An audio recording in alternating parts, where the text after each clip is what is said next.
Hello, I'm Courtney. In this video we'll be unboxing and setting up the Authonet Firewall F-10. The Authonet Firewall allows device-based authentication, making use of intrusion detection, IDS and logging to give administrator complete control over the network.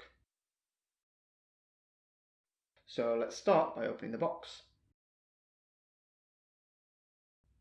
In every box you'll find a quick start guide. This shows the basic setup of the firewall itself. This includes connecting it to your upstream network and also connecting devices to the LAN side. These could be tablets, mobiles, desktop computers, etc. You'll also be provided with the power supply. This is a standard 12-volt DC power supply.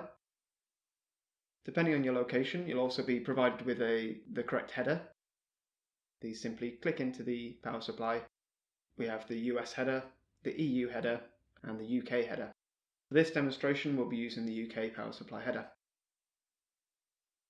Inside the box, you'll also find an Ethernet cable. This is a standard patch cable with RJ45 connectors at either end, and the firewall unit itself.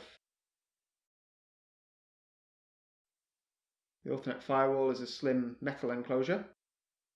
As you can see, the logo there on the front and the model number on the right hand side. On the back there are 5 ports. There's a WAN port here and 4 LAN ports. There's also a reset button and the power supply input. Now to set it up, we first connect it to the internet.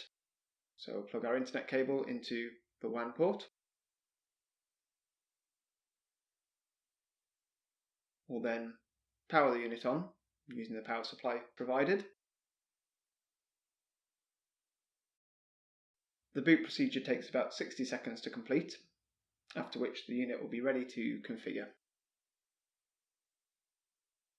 Once the boot procedure is complete, we can plug in our LAN cable into the LAN port and then connect this to our administrator computer. It can be a laptop or desktop, like so. The unit's ready to be configured. Thank you for watching our Authonet Firewall unboxing and setting up video. For the configuration tutorial, please see the link on the description. If you have any questions, please leave a comment below or contact us through our website.